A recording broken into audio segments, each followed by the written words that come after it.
Quem está comigo nesta noite são meus dois colegas, professor Misael é bacharel em Teologia pela Universidade Presbiteriana Mackenzie, é também filósofo pela Universidade de São Paulo, pela USP, também possui mestrado em Filosofia pela USP.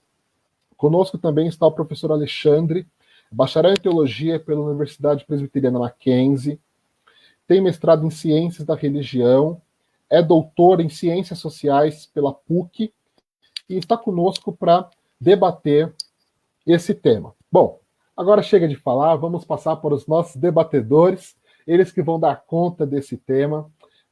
Gostaria de ouvir, então, o Misael em primeiro lugar. De onde você vai partir, Misael, para abordar esse tema? Então, Kenneth, e a todos, muito boa noite e sejam bem-vindos aí, né, à live, como já foram bem recepcionados pelo Kenneth, que hoje é o nosso mediador, né? E no meu caso, eu vou partir da filosofia mesmo, né, da história da filosofia, e, em primeiro lugar, tentar mostrar como que a teologia ela vem se construindo dentro da história. No meu ponto de vista, nós não temos como saber, de fato, falar sobre o papel da teologia como se o papel da teologia fosse estabelecido a partir de uma ordenança metafísica, de alguma entidade metafísica, ou seja, como se a teologia ela surgisse espontaneamente, ex nihilo, do nada, né, e se colocasse como tal. Na verdade, a tentativa é de mostrar que a teologia ela é um saber, ela é algo que se organiza a partir das vivências, a partir da existência das construções sociais, das necessidades sociais que persistiam, que existiam em determinada época, né? Então, a minha ideia é partir aí desde a filosofia grega, né? E tentar chegar, claro que isso não vai ser exaustivo, mas pegar esse arcabouço histórico que vem dos gregos, que serão os primeiros a cunharem esse termo teologia, que é uma palavra grega, né? E chegar até a Idade Média, até o início da Idade Moderna, com os reformadores.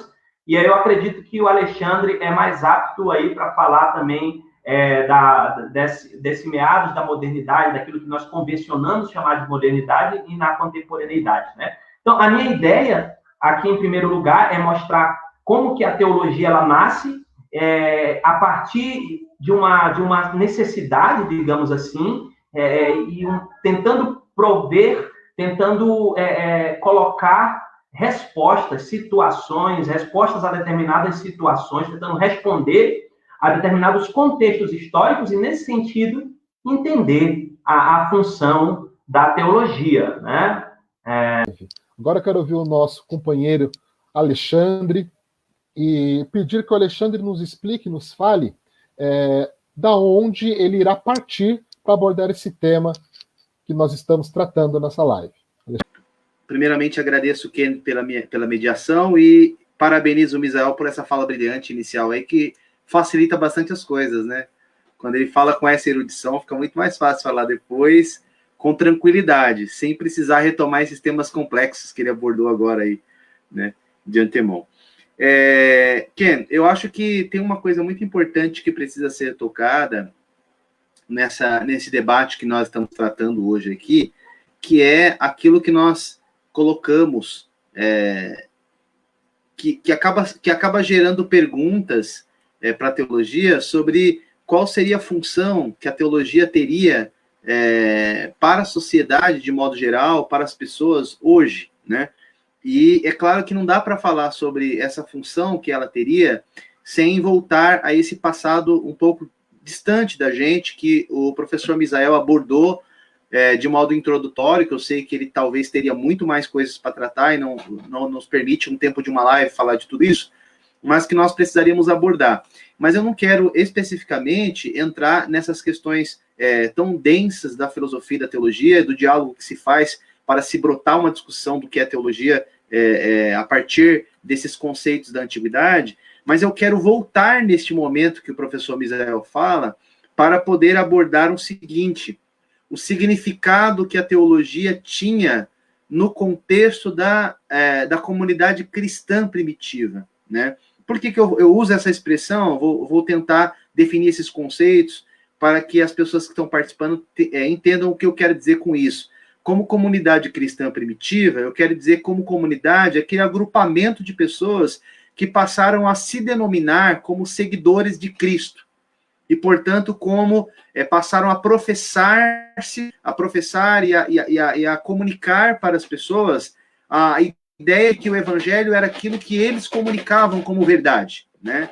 E que as ideias de Jesus Cristo seria aquilo que eles condenaram e então reproduziam em seus contextos, em suas cidades, em suas igrejas. E não estamos falando de igreja aqui, quando nós pensamos nesse momento, em catedrais, em palácios, né? Construções belíssimas e tal, nem mesmo em salões ou, enfim, construções modestas. Estamos falando de igreja como grupo de pessoas que estavam reunidos e ali estavam recebendo a doutrina, que é o ensino, o conhecimento, que era retransmitido por aqueles que eram considerados portadores desta mensagem, né?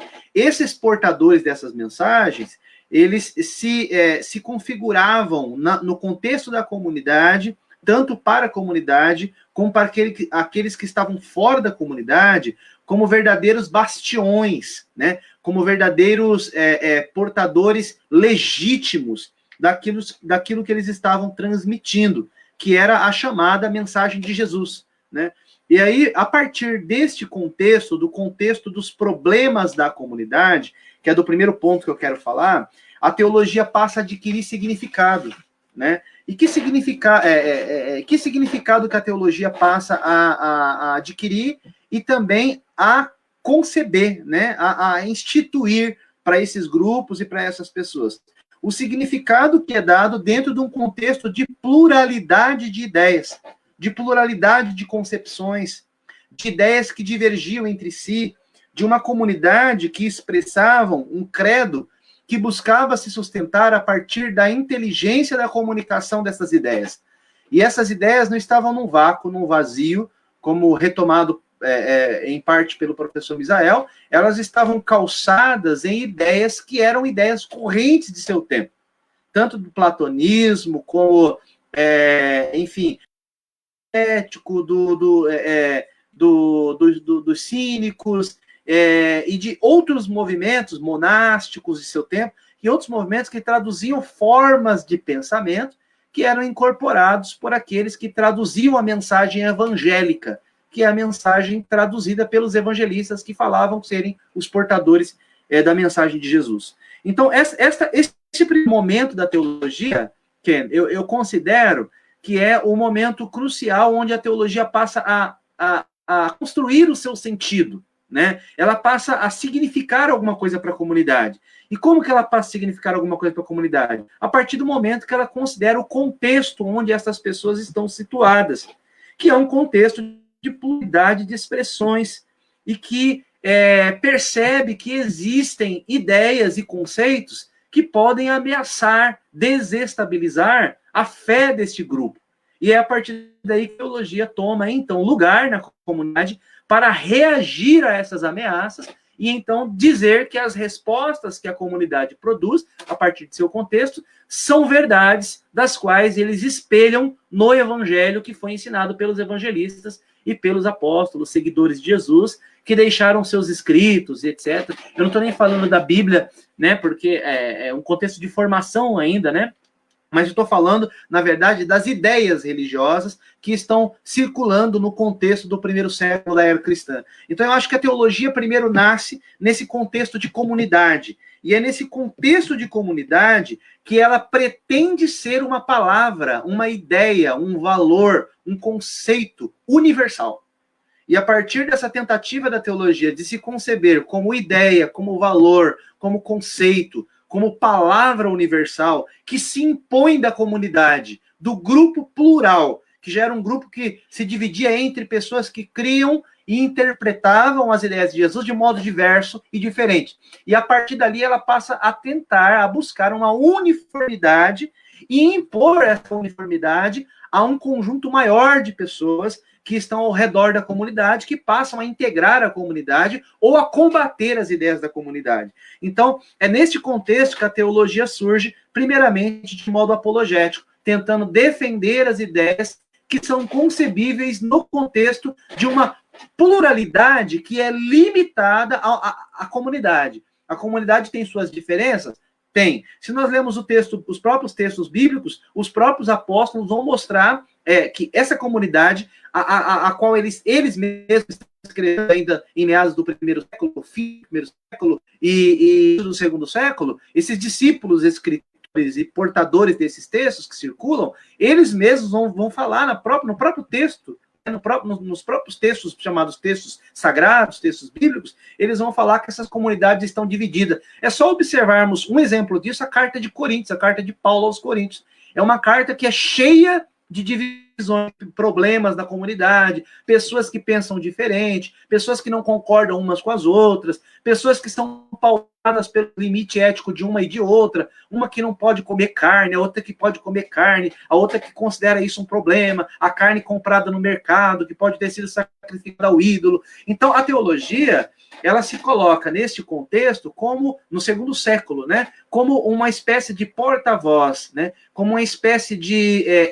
tutela da comunidade cristã primitiva para se tornar um expoente da verdade dela para o mundo. O que é o mundo nesse sentido? O mundo é a sociedade que cerca a igreja, que cerca a comunidade. Então a teologia tenta ser para a igreja ali o discurso racional da comunidade, que explica à sociedade como que essa comunidade acredita, né? E a partir daí passa a dar munição para a comunidade para ela defender os valores que elas expõem dentro dela, impondo, né, traduzindo esses valores para o mundo e tentando impor esses valores à sociedade que a cerca. O que será chamado na igreja de movimento missionário, movimento evangelístico, que é, na verdade, um movimento de busca de evangelização, um movimento de evangelização que nada mais é do que um movimento de convencimento, da tentativa de convencimento do outro de que aquilo que eu estou falando é a verdade.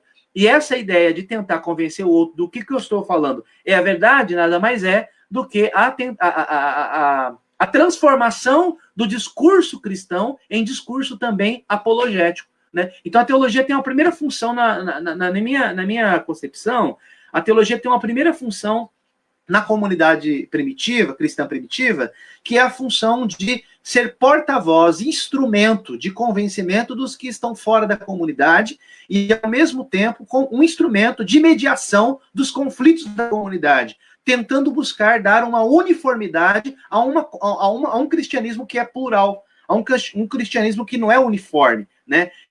Também preciso pontuar que essa teologia ela vai dar cada vez mais construir mais e mais um discurso racional, baseado numa racionalidade filosófica, numa racionalidade teórico-filosófica, aproximando-se da filosofia e dialogando com ela, e traduzindo dentro do discurso teológico conceitos da própria filosofia, né?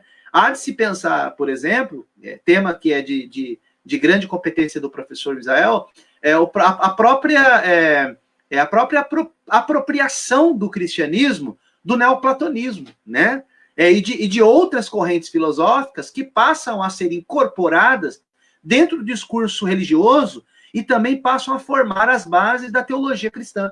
Então, assim, a teologia, ela se apropria de muitas correntes para se racionalizar, para transformar o discurso dela um pouco mais racional. Agora, a teologia, ela vai passar... A minha concepção aí é de que a teologia, ela se alimenta da comunidade e a comunidade constrói um discurso a partir do plural, tentando uniformizar essas diversidades da comunidade.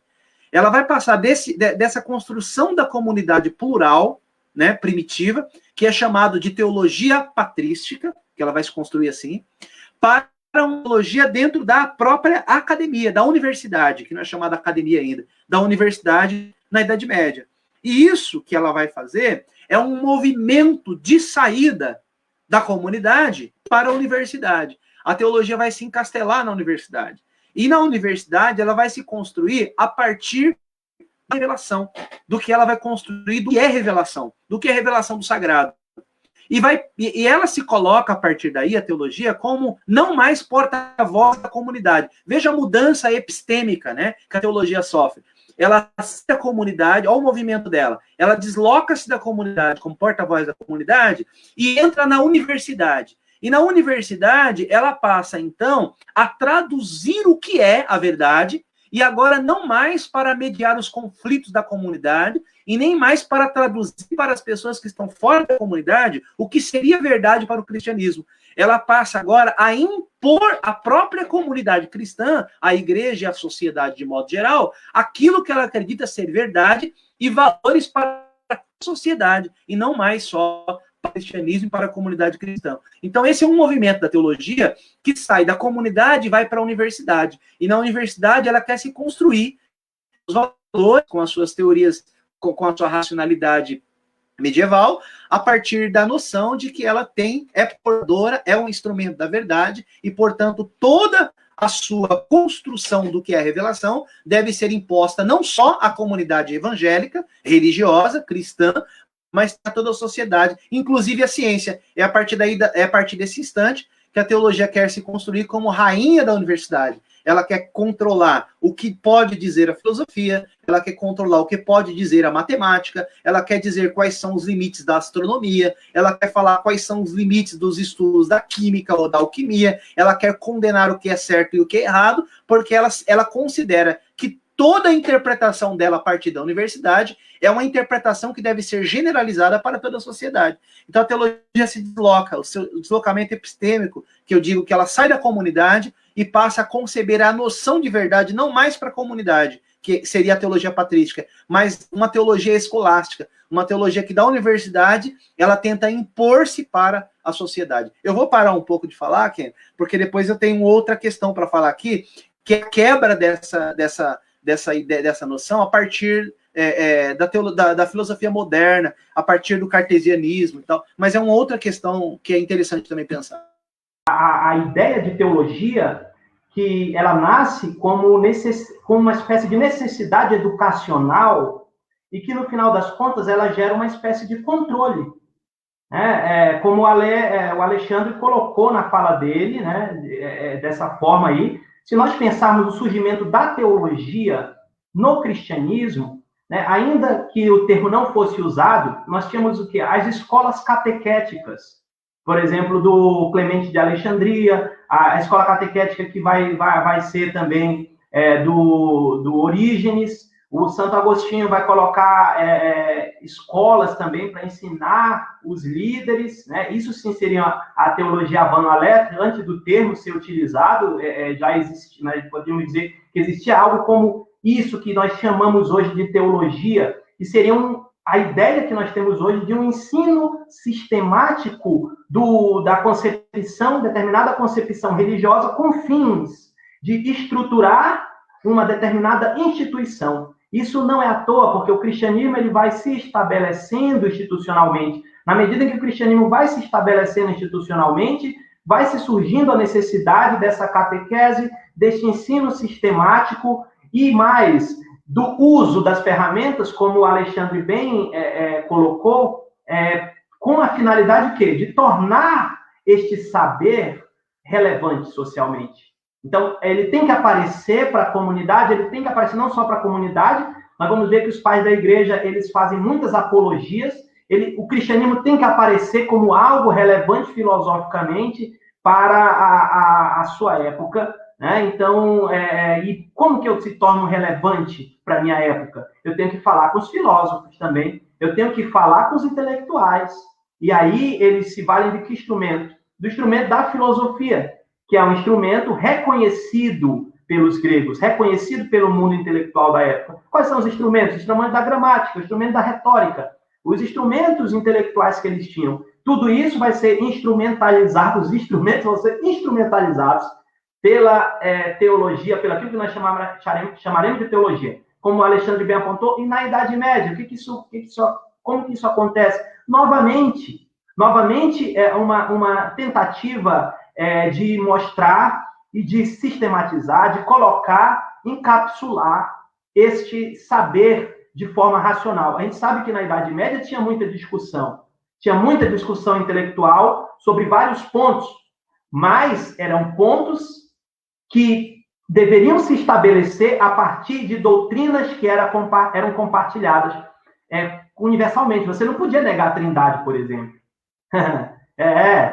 Assim, eu posso explicar a Trindade, eu posso tentar usar Aristóteles para explicar a Trindade, mas eu não posso me afastar do dogma trinitário, eu não posso me afastar do dogma cristológico, só Jesus Cristo salva. Essa opinião, ela chega até hoje, né? A famosa frase de Melancton, que na verdade vem lá de Agostinho, que o pessoal fala que o Melancton repetiu, e todo mundo repetiu, cada um diz que foi um que falou essa frase, em todas as coisas, nas coisas que são superficiais e tal, você tem liberdade e tal, mas em todas elas o amor. Então, assim, você pode discordar, mas no fundo, você tem que se manter naquela doutrina que foi passada tradicionalmente. Aquele sentido de verdade como que permanece, há uma necessidade de permanência, né, ao qual essa instituição possa ter o seu valor agregado, né? Então, eu posso dar valor ao cristianismo e dizer, o cristianismo é importante. Por quê?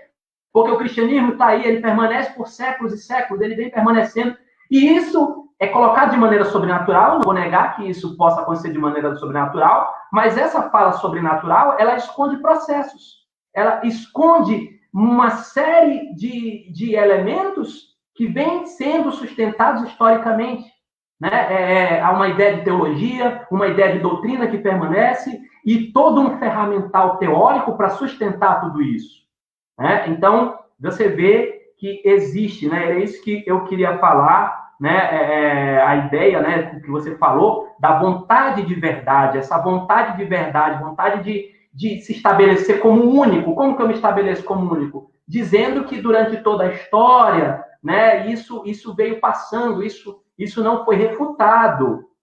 Então, por isso que é a grande dificuldade. Você pode discordar de tudo, mas vai discordar da Trindade, por exemplo. Mas não pode. Por que não pode discordar da Trindade?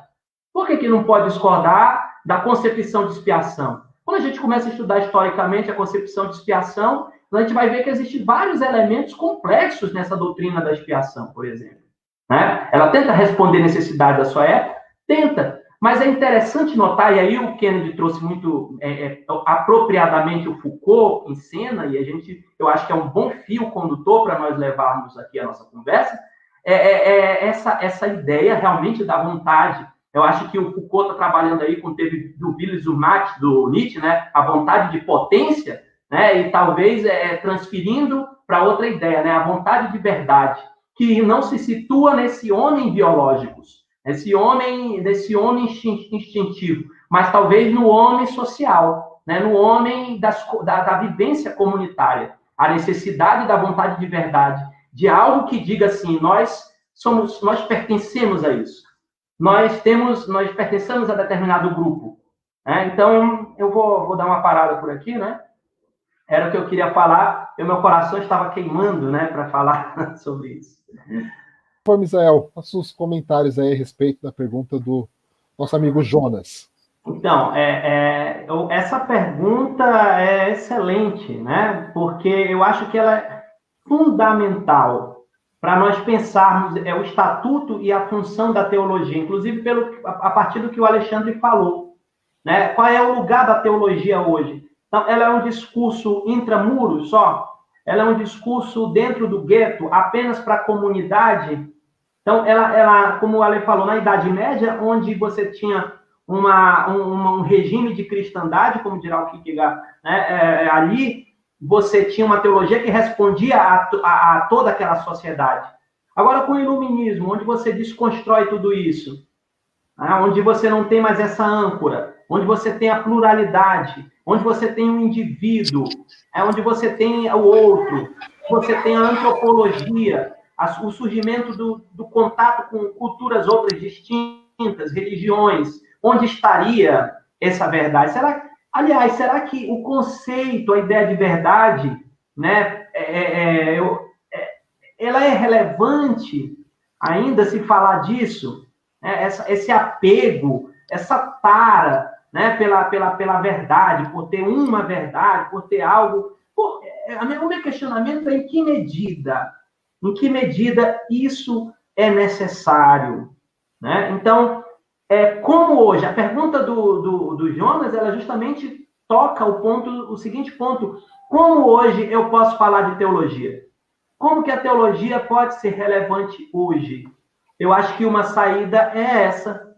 É justamente num contexto de pluralidade, de perca de um referencial religioso único, pensar o seguinte: o que as religiões têm a falar sobre o sagrado, né?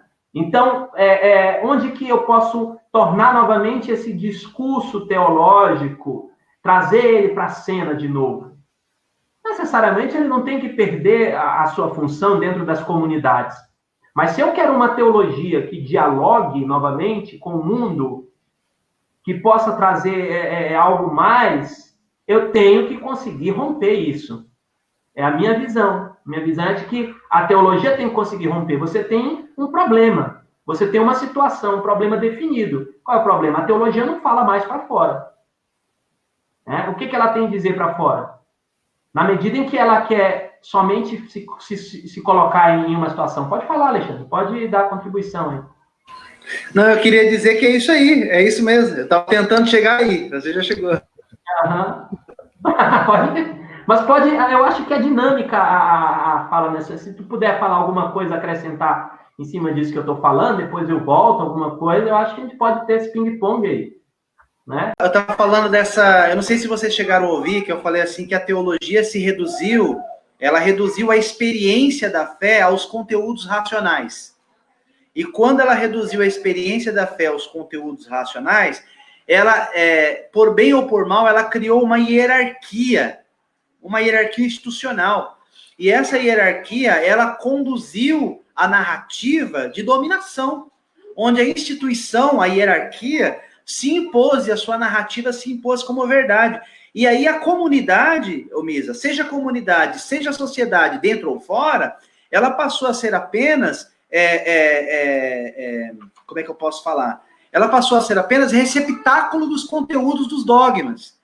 E não se dialogava mais com os problemas da realidade do sujeito. O sujeito e a sua realidade não era mais o que importava as narrativas da teologia, mas sim que ele apenas fosse receptáculo daquilo que ela construiu como verdade. E isso já não era mais importante para a sociedade, porque a sociedade estava recebendo contribuição da filosofia, das artes, da biologia, da astronomia, da física, da matemática, e mais. Essas contribuições que ela recebia da universidade e da sociedade contribuíam para a sua experiência e para a sua vida. E a teologia em nada contribuía.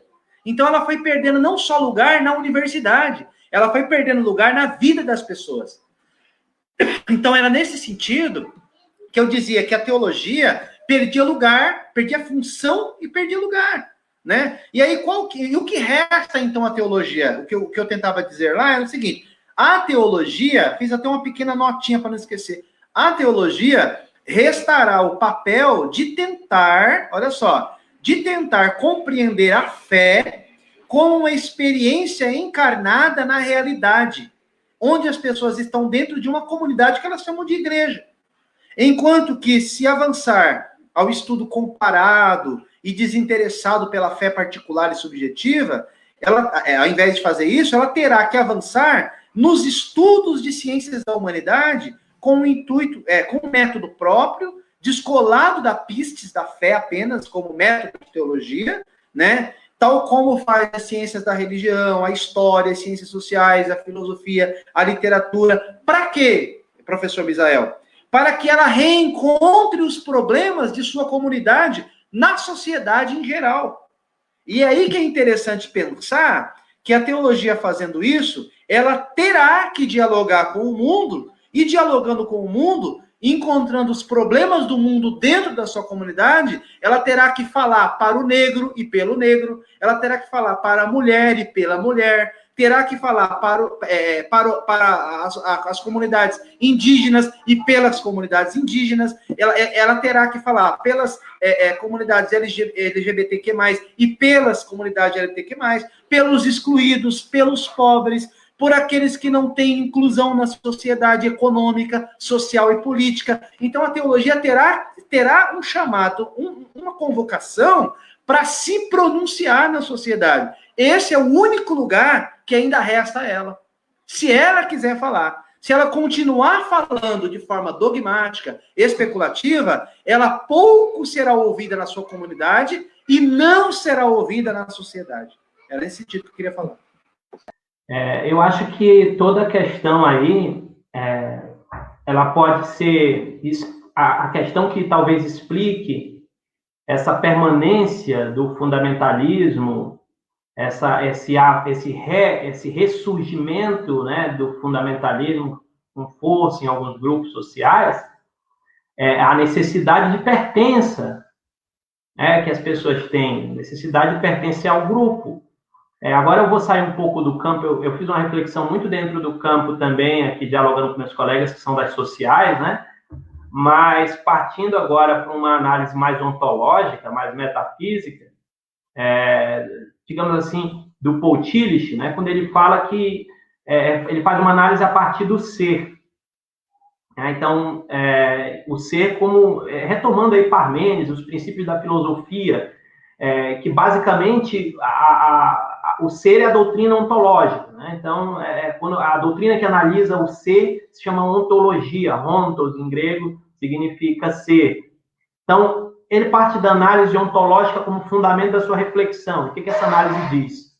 As coisas se colocam como ser ou como negação de ser, o que seria quase um paradoxo, porque o que é o não ser, né? Então, enfim. E as ações humanas se pautariam por meio disso, seja pela afirmação do ser, seja pela negação, a teologia, né? Então, a ontologia, ela se coloca como doutrina do ser, tudo isso para fundamentar uma seguinte fala, né? Essa tentativa do ser humano de afirmação de si, né? É uma tentativa de um afastamento da negação do ser. Qual é a negação fundamental? É a morte, né? E o que nos coloca numa situação de negação do ser? Tá bom? É uma situação que o ser ele se constrói a partir das relações. O que eu sou? Eu sou aquilo que eu construo a partir das minhas vivências sociais, das minhas vivências, daquilo que eu recebi, dos meus contatos, né? Se você coloca uma pessoa isolada, isso já teve elementos que aconteceram isso, essa pessoa, ele não desenvolveu a sua racionalidade, ele não tem capacidade nenhuma. Ele é um ser que morre, aliás. Quando ele perde o sentido, ele morre. O próprio Durkheim já falava isso, né? Quando aquele pessoal perdia o totem, eles levavam de uma cidade para outra, eles perdiam o totem, perdiam o sentido da existência deles, e eles começavam a morrer de depressão. Então, essa questão da ideia de pertencimento, por que o fundamentalismo é forte? Porque você tem uma ideia de pertencimento a partir de uma verdade, de algo estabelecido. Essa necessidade de uma afirmação daquilo que eu tenho. Porque quando você tem uma série de culturas distintas, vamos pensar o seguinte, essas culturas na antiguidade, elas viviam isoladas uma das outras, né? Então, enquanto elas viviam isoladas, eu não sei o que o outro pensa. Quando eu entro em contato com o outro, eu vejo que ele pensa diferente de mim, né? Então, quando eu estou nessa situação, agora, o que acontecia ainda na antiguidade? Quando eu estava em contato uns com os outros, eu tinha o politeísmo, eu dizia o seguinte, esse é o Deus do fulano, esse é o Deus do ciclano. Com o surgimento dessa sociedade do cristianismo, você tem um único Deus, o Deus judaico-cristão, o único Deus verdadeiro, né? Então, o cristianismo institucional que nós recebemos, ele se constrói a partir disso, dessa ideia do Deus único, dessa ideia do Deus verdadeiro, né? Essa vontade de verdade, né? De se estabelecer como único diante da pluralidade. Então, ele tem força. O problema, gente, é que na sociedade contemporânea, isso não tem mais como se sustentar, felizmente ou infelizmente. E aí entra as questões que o Alexandre colocou. e que você mesmo colocou, né? No meu ponto de vista, não tem mais como você pensar em uma teologia somente intramuros, mesmo com o Paul Tillich, que responda só à necessidade da igreja, porque o Paul Tillich ainda falava do ponto de vista cristão para se estabelecer para todos. Eu acho que até isso, hoje em dia, já é difícil, principalmente com as filosofias da desconstrução, com Derrida, com Deleuze, com todo esse pessoal aí, o próprio Foucault, né, que estabelecem, inclusive, uma crítica ao próprio existencialismo sartreano, que é a última das filosofias sistematizantes que nós temos, né? Então, a própria filosofia existencialista foi questionada em suas raízes por tudo que está aí. Então, agora, como que eu construo? Né?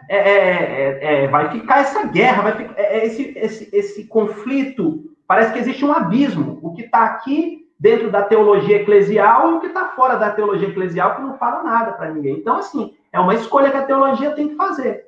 Ela vai ficar dentro dos seus muros? Ela vai se reconhecer como algo que se pertence somente à comunidade religiosa ou ao cristianismo e não fala mais nada para fora? Ou ela vai tentar dialogar com o mundo? E aí, quais são as consequências disso? Eu vou perder fiéis? Eu vou acabar com as igrejas. Mas o que é igreja? Igreja é muro? Igrejas são comunidades fechadas em si mesmas? Eu acho que a gente tem que retomar tudo isso para refletir, pensar fora da caixa. Como você enxergou esse intramuros? Nos dá uma explicação mais empírica desse intramuros, desse encontro da religião ou do pensamento teológico com um pensamento que não é religioso e que também não é teológico. Por favor, Alexandre. Peraí, Kenny.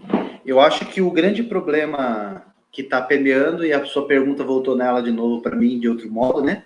É a questão do fundamentalismo, mais uma vez, né? O fundamentalismo presente na sociedade e como a gente vem falando da função e do lugar da teologia, eu acho que acaba que o fundamentalismo ele é sempre uma retomada daquilo, das coisas pelas quais não vou dizer aqui, eu estou falando fundamentalismo teológico, tá? Porque existem muitas formas de fundamentalismos, né? E eu estou falando fundamentalismo teológico. O fundamentalismo teológico, ele vai tentar retomar temas dos quais a sociedade já não consegue mais lidar com ele, vestindo eles, né, esses temas, de outro formato narrativo, de outro modo de falar, de outro jeito de traduzir aquilo que foi pensado em outros contextos históricos diversos. Nós enfrentamos muitos problemas aí, Ken, porque do que eu vou falar, a minha pesquisa, né, seria muita coisa, mas do que eu vou falar, a ponto específico da minha pesquisa, e eu concordo com o Misael, inclusive quando ele fala do questionamento do próprio existencialismo, né, e da grande sistematização de Sartre, que precisa ser pensada aí como talvez o último grande sistema pensado filosoficamente, a teologia acaba tendo que lidar com essa, eu vou usar a palavra também teológica, tentação. Ela acaba tendo que lidar com a tentação de buscar sistematizar toda a prática que está no interior dela. E essa prática, ela sempre procura sistematizar essa prática à luz de uma camisa de força, né? De uma roupagem rígida, né?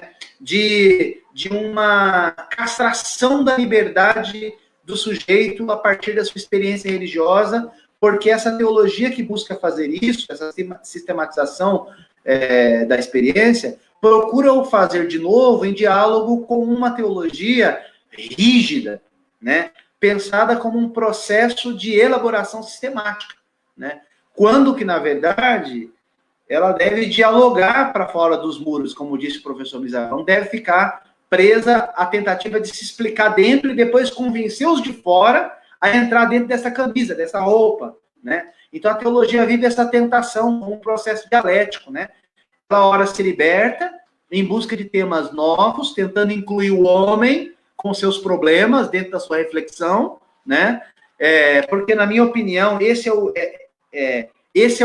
o grande achado da teologia na modernidade, e talvez, neste instante, eu não estou vendo outra saída, seja o último grande tema da teologia, que é tentar trabalhar essa conscientizar o homem dessa sua perda de humanidade, né? Claro que a filosofia faz esse trabalho, claro que a sociologia faz esse trabalho, claro que a história faz esse trabalho, mas talvez a teologia participasse desse processo na sociedade moderna, tentando mostrar como que os processos humanos racionais, como o próprio capitalismo, alienou o homem de tal forma que ele foi perdendo a sua humanidade. E talvez a própria teologia participasse desse processo de reconstrução de sua humanidade. Temas como, por exemplo, o cuidado com o outro, a teologia pode tratar na sociedade moderna, a partir da sua comunidade e para fora também, né? Mas eu acho que ao tentar voltar às temáticas, né, sistemáticas, dogmáticas, apologéticas do passado, né, vestindo elas de outra maneira, a teologia vai de novo perdendo a oportunidade de discutir de novo esses temas, né? E aí como que eu vejo isso a partir das pesquisas que eu fiz, do olhar que eu tive com a cultura popular. É interessante ver isso a partir da cultura popular, porque a cultura popular nos mostra, nos revela lições de como que a comunidade quer se libertar, muitas vezes, das amarras do dogma. Porque o indivíduo, o sujeito, né, no processo de construção da sua verdade, ele, embora ele dialogue, né, há uma circularidade, né, como é a palavra mais adequada, há uma circularidade desses conceitos oficiais da igreja no contexto da popularização do seu, das suas crenças, né? Essa crença, na verdade, ela é a reconstrução daquilo que o sacerdote vai dizer que é verdade. É verdade. É verdade a partir de determinado dogma, de determinada teologia, de determinado sistema teológico. Mas o indivíduo que recepciona essa noção de verdade, Ken, ele atualiza isso a partir da sua própria experiência. E a partir da sua própria experiência, ele reconstrói esse dogma à maneira dele, na experiência dele, no formato dele. E não existe uma religião, uma igreja, uma teologia que se julgue pura, que consiga fazer com que os fiéis que pertencem àquela comunidade sigam aquela doutrina, aquela teologia, de modo, digamos assim, milimetricamente, né, corretamente, dentro dos cânones que ela foi ensinada. Por quê? Porque os fiéis estão preocupados em como aplicar aquilo que eles recebem, que eles recepcionaram, para a própria sobrevivência, para a própria experiência, para explicar a própria realidade do indivíduo. Aí, Ken, eu quero enveredar aqui para uma questão que eu queria colocar, a partir daí, para dizer o seguinte, claro, sem nenhum reducionismo, tá? Sem nenhum reducionismo, né? O lugar da teologia, então, na universidade, não é recolocado a partir de uma decisão do Ministério da Educação e da Cultura no Brasil, do Ministério da Educação, no caso, né? Educação e Cultura, mas o Ministério da Educação, que recoloca a teologia na universidade a partir de um decreto que diz, a partir do ano de 2002, eu acho, lá o 2001, a teologia passa a ser reconhecido como curso de nível superior. Não é isso que recoloca a teologia na universidade. Até porque a teologia, ao ser recolocada na universidade, ela tem que repensar também os questionamentos que são feitos quanto ao papel da própria universidade. Se a própria universidade está em crise e ela é questionada, a teologia será questionada com ela também de novo. Olha só, a teologia lá atrás perdeu legitimidade na universidade porque não conseguia dar respostas para o seu tempo. Aí ela quer voltar e ter respeito, gozar de respeito, consegue, então, o mérito de ser reconhecida pelo Ministério da Educação, volta para a universidade, no caso brasileiro, tá? No caso brasileiro, porque no caso europeu a teologia é vista de outra maneira, e no caso norte-americano também. Mas eu estou falando do caso brasileiro. Ela volta para a universidade, quer gozar de reconhecimento, mas ela não assume-se como alguém que participa do debate. Porque ela nem repensa a universidade, nem o seu papel, e nem responde aos questionamentos que se faz quanto ao papel dela na própria comunidade que ela milita, nem na sociedade. Então, na minha opinião, a teologia, enquanto lugar em função da atualidade, não é pensado a partir dos documentos oficiais do Estado que regulamentam o seu status de curso de nível superior. mas sim o problema, onde está o lugar e a função da teologia como problema. O problema de sua atuação, que é predominantemente, não vou falar totalmente, mas de maioria, né? Predominantemente reduzida à teologia como um dogma. A teologia não pode ser pensada simples e puramente como dogma. Se ela se reduz a esse papel, ela não tem lugar na universidade. Não terá lugar na universidade e não será respeitada pela sociedade. Segundo, a ausência, esse é um outro problema, a ausência de articulação, de abertura da teologia para lidar com a pluralidade de concepções, pluralidade de ideias, pluralidade de comportamentos, pluralidade de pensamentos. Se a teologia não consegue se articular para lidar com o plural, ela não consegue lidar conseguir um lugar para falar. Por quê? Porque nós vivemos numa sociedade que é plural. Plural para pensar, plural para se comportar, plural para dialogar, plural para se relacionar. E as pessoas que são plurais nessa comunidade, nessa sociedade, são as pessoas que se inserem nas comunidades religiosas também. Portanto, a teologia, ela precisa se voltar na comunidade, mas não se voltar na comunidade como na teologia patrística, né? Para se pensar e se construir como voz unívoca, né, para o mundo. Não, ela precisa se voltar para a comunidade para se abrir para fora da comunidade, para pensar os problemas do mundo também dentro da sua comunidade e dialogar com a sociedade. E a partir daí, eu penso que se devolveria a teologia um lugar epistemológico, se devolveria a teologia ao seu lugar originário epistemológico, que é o lugar da comunidade. A teologia não como fechada nos muros, como o Misael criticou agora, mas a teologia pensando a sociedade, olhando que na sua própria comunidade, onde ela milita, existe ali pessoas que estão conectadas com o mundo fora dela. Assim, a teologia não será vista como sistema, mas como uma concepção de uma reflexão que é capaz de dialogar com aquilo que é problema na sociedade, que passa dentro da comunidade também. Problemas como preconceito racial, que nós estamos vendo agora aí, né? A questão da discriminação das pessoas que têm, muitas das vezes, concepções filosóficas diferentes da comunidade religiosa, a própria questão da violência da mulher, né? O lugar da mulher na sociedade, né? O patriarcalismo é um problema que a teologia poderia discutir dentro da comunidade para poder pensar o quanto ela colaborou também para isso, entendeu? Então, todas essas questões deveriam ser pensadas. Desculpa aí, Misa, eu falei bastante aí.